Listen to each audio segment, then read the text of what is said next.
Hello, my friend. Welcome back to Speak Easy English. I am David. It is wonderful to have you here today. Today, we are going to talk about a topic that many of us know very well. We are going to talk about a busy day at work. Sometimes, work is quiet, but other times, we have many things to do. We have meetings, emails, and phone calls. In this lesson, we will follow a story about Kevin. Kevin works in a busy office in the city. I will speak very slowly. I will use very simple sentences and basic vocabulary. This is a great way to learn office English without feeling stressed. After the story, we will practice speaking together in our Repeat After Me section. Are you ready to go to work? Let's begin. Kevin is 29 years old. He lives in a medium-sized city. He works at a publishing company called Sunrise Books. The company makes books for children. Picture books with colorful drawings and fun stories. Kevin loves his job. He loves reading the stories. He loves working with writers and artists. He loves knowing that children will read the books he helps create. Kevin's job title is editorial assistant. That means he helps the editors. He reads stories and gives feedback. He checks for mistakes. He talks to writers on the phone. He organizes files. He answers emails. He goes to meetings. His job is not very big, but it is important. The team depends on him. Most days, Kevin's work is calm. He comes to the office at 9 a.m. He drinks a cup of coffee. He checks his emails. He works on his tasks. He eats lunch with his coworkers. He leaves at 5 p.m. It is a good routine. But today is different. Today is Monday, and Monday is always a little harder. But this Monday is very, very hard. Kevin wakes up at 7 a.m. His alarm rings. He feels tired. He did not sleep well. He had a bad dream. He turns off the alarm. He lies in bed for 5 more minutes. Then he gets up. He hurries. He is already behind. He takes a quick shower. He brushes his teeth. He puts on his clothes. A blue shirt and gray pants. He makes a quick breakfast. Just a banana and a glass of water. He does not have time for coffee. He feels sad about that. He loves his morning coffee. He leaves his apartment at 7:50 a.m. He walks to the subway. The subway is crowded. He stands the whole way. Someone steps on his shoe. Someone bumps his arm.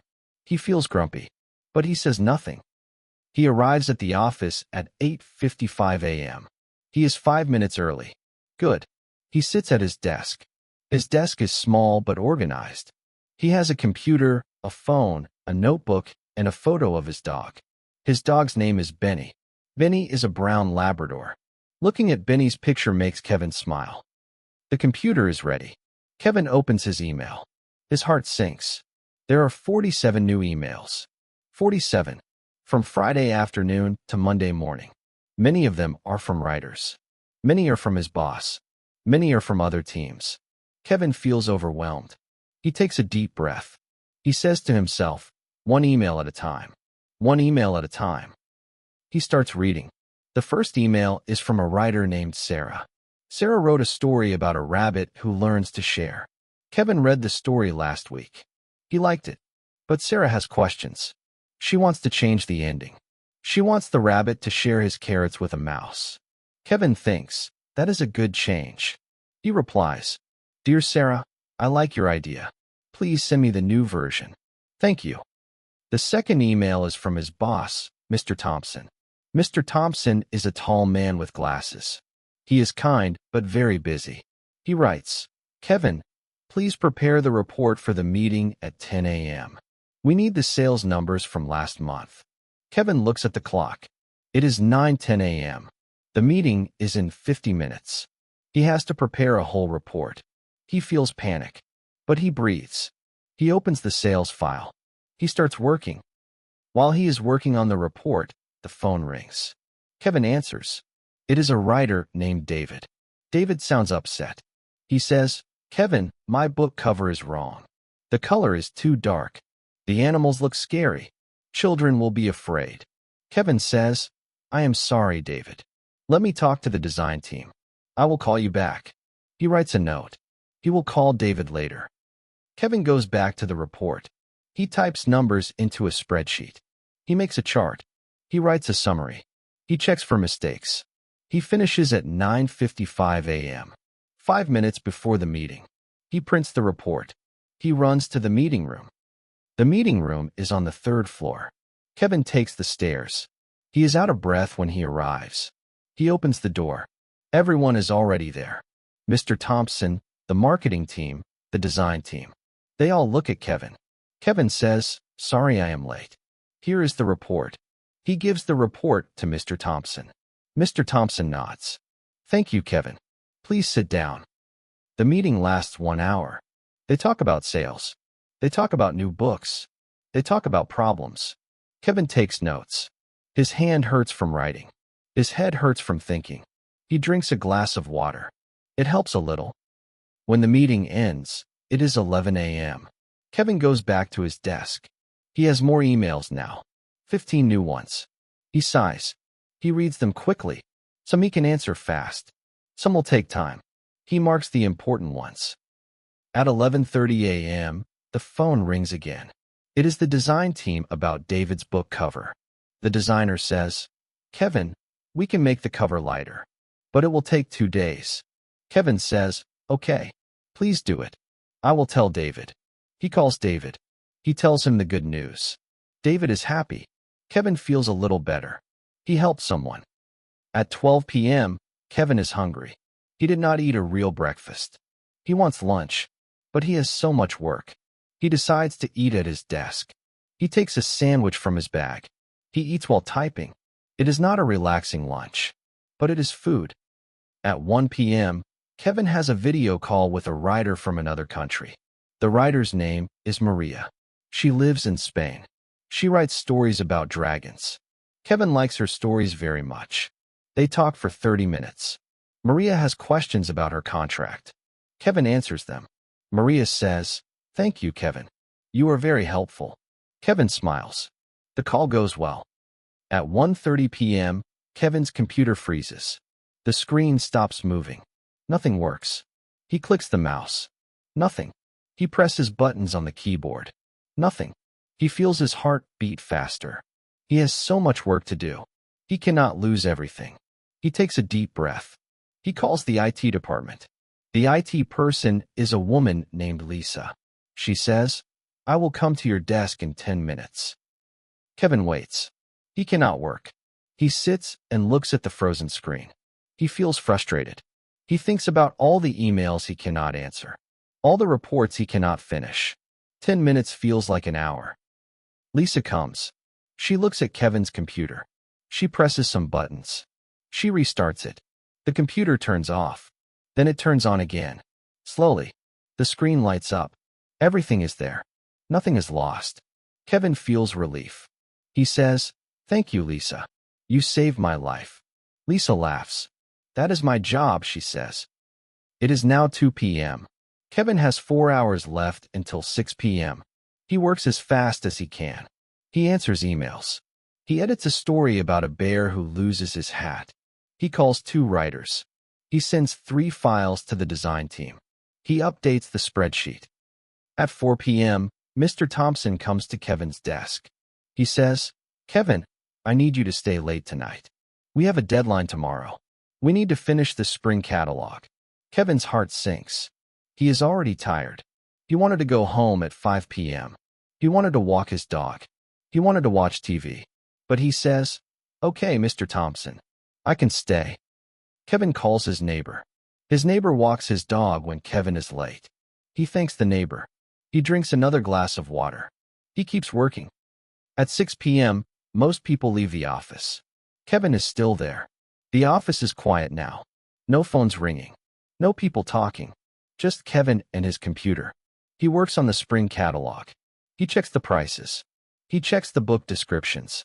He checks the pictures. He finds 3 mistakes. He fixes them. At 7:30 p.m., Kevin finishes. He saves his work. He turns off his computer. He packs his bag. He walks to the subway. The subway is not crowded now. He finds a seat. He sits down. He closes his eyes. He feels exhausted, but he also feels proud. He did it. He survived the busy day. He did his job. He helped people. He solved problems. Kevin arrives home at 8 p.m. He opens the door. Benny, his dog, runs to him. Benny wags his tail. He jumps up. Kevin pets him. He says, "Hi, Benny. I missed you too." He takes Benny for a short walk. Just 10 minutes. Benny is happy. Kevin is tired but also relieved. Kevin makes a simple dinner. Rice and eggs. He eats slowly. He does not look at his phone. He just eats. He thinks about the day. It was hard. Very hard. But he did not give up.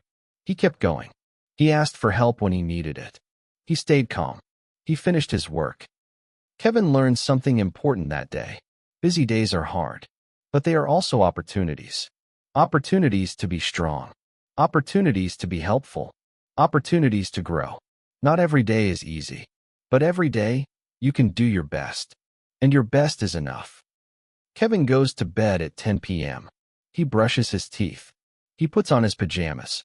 He lies down. Benny sleeps at the foot of the bed. Kevin closes his eyes. He takes a deep breath. He says to himself, "Tomorrow is a new day. I hope it is calmer. But if it is busy again, I will be ready." He falls asleep. A deep, tired sleep. No dreams. Just rest. Now, let us practice speaking. I will say a short sentence. Then you will repeat the sentence. There will be a pause. Use the pause to speak. Speak slowly. Speak clearly. Do not rush. Remember, every time you speak, you get a little better. Ready? Let us begin. Kevin is an editorial assistant. He hurries to get ready. He does not have time for coffee. He has 47 new emails. His boss asks for a report by 10 a.m. Kevin finishes the report just in time. He goes to the meeting. He eats lunch at his desk. Kevin works on the spring catalog. He finishes his work. He thinks about the hard day. Excellent. You did a fantastic job. Your speaking is getting better every day. I am very proud of you. Now, I will tell you the key parts of the story again. But this time, I will speak a little faster. Not very fast. Just more natural. Do not repeat.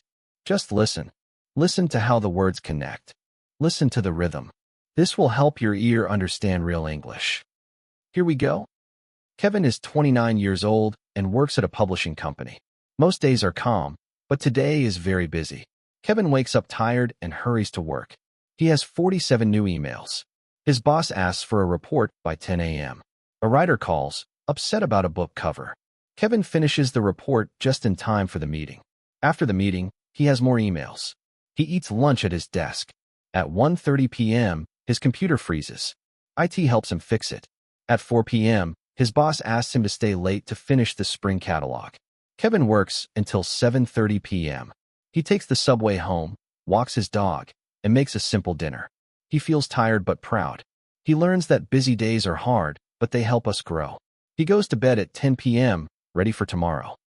Did you hear the difference? The words are the same, but the speed is a little faster. That is how people speak in real life. Do not worry if you did not catch every word. Listen again. Play this part 2 or 3 times. Your ears will learn. You did an excellent job today. Talking about work can be difficult, but you are doing it.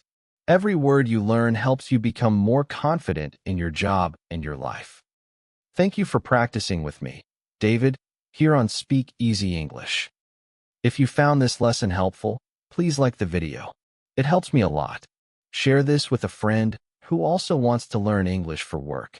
And make sure to subscribe and hit the bell so you can join our next lesson. I have a question for you. Do you have a busy job?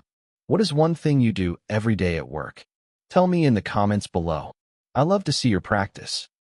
Keep working hard, stay positive, and I will see you in the next video. Bye-bye.